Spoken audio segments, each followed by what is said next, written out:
السلام علیکم، میں ہوں ماجد چودھری اور آپ دیکھ رہے ہیں میرے یوٹیوب اور فیس بک چینل۔ یہ آپ کا اپنا یوٹیوب چینل ہے، چینل کو سبسکرائب کر دیں،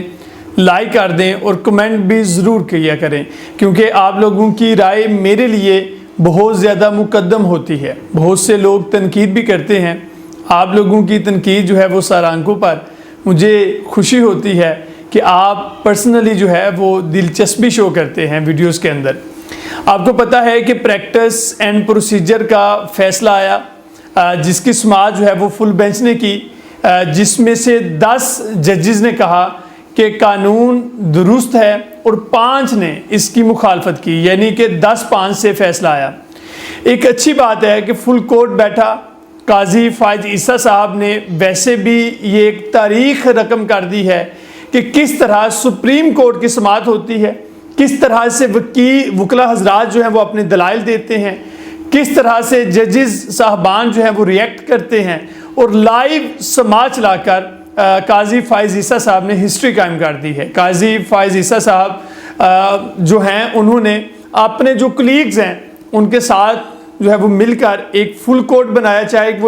کوئی ان کے حق میں تھا چاہے کوئی ان کے حق میں نہیں تھا، اور اس سے یہ بھی جو ہے وہ واضح ہوا کہ بہت سے ججز ایسے ہیں جو شاید ایک کمرے میں بیٹھ کر چائے کی ایک پیالی بھی اکٹھے نہیں پی سکتے۔ جس طرح جج منیب اختر اور چیف جسٹس قاضی فائز عیسیٰ کی آپس میں تلخی ہوئی، جس طرح سے ان کے درمیان جو ہے وہ الفاظ کا تبادلہ ہوا، وہ بھی ہم نے دیکھا۔ اور ایک جج صاحبہ جو ہیں وہ ان کو دیکھا گیا کہ وہ کہہ رہی ہیں کہ مجھے بھی موقع دیا جائے سوال کرنے کا، میں بھی جج ہوں اور میں بھی سوال کرنا چاہتی ہوں۔ اس قدر آپس میں جو تعلقات ہیں ججز کے وہ خراب ہیں۔ Supreme court practice and procedure act کے قانون بننے سے چیف جسٹس کے از خود نوٹس لینے کا اختیار اب اعلیٰ عدلیہ کے 3 سینئر ترین ججز کے پاس ہوگا، اور اس کے تحت چیف جسٹس کا از خود نوٹس کا اختیار محدود ہوگا۔ بینچوں کی تشکیل اور از خود نوٹس کا فیصلہ ایک کمیٹی کرے گی، جس میں چیف جسٹس اور 2 سینئر ترین ججز جو ہیں وہ شامل ہوں گے۔ اس کے علاوہ ان درخواستوں کی سماعت کے دوران یہ نقطہ بھی سامنے آیا تھا کہ پریکٹس اینڈ پروسیجر ایکٹ کے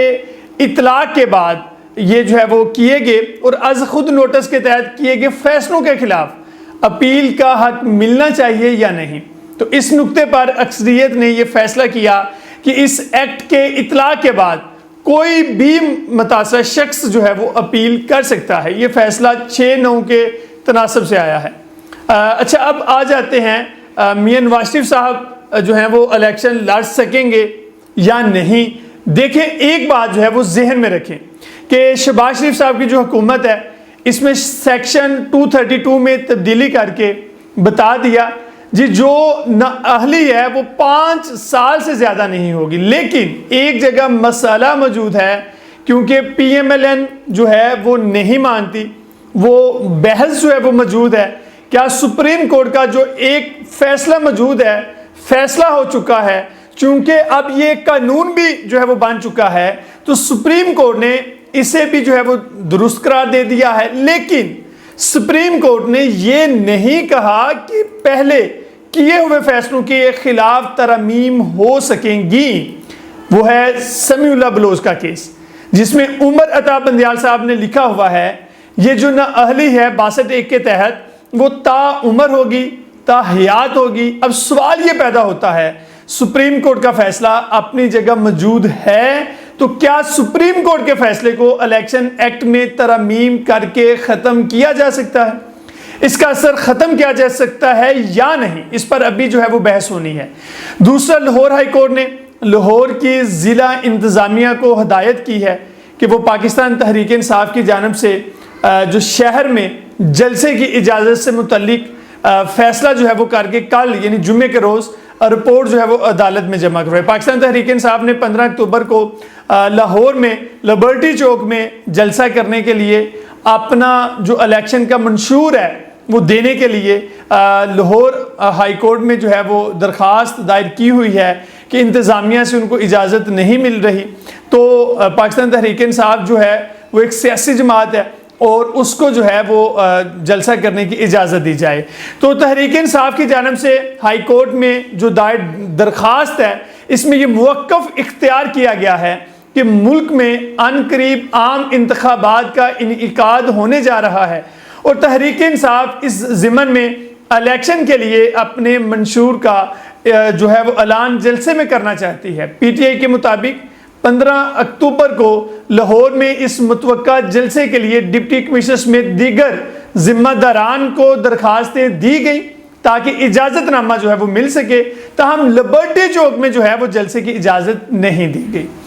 درخواست میں مزید یہ کہا گیا ہے کہ الیکشن کے لیے آئین ہر سیاسی جماعت کو عوامی رابطے کی اجازت دیتا ہے اور ضلعی انتظامیہ کی جانب سے اجازت نہ ملنے سے جلسے کے انتظامات کرنے کے لیے مشکلات کا سامنا ہو سکتا ہے۔ درخواست میں استدعا کی گئی ہے کہ عدالت ڈپٹی کمشنر لاہور کو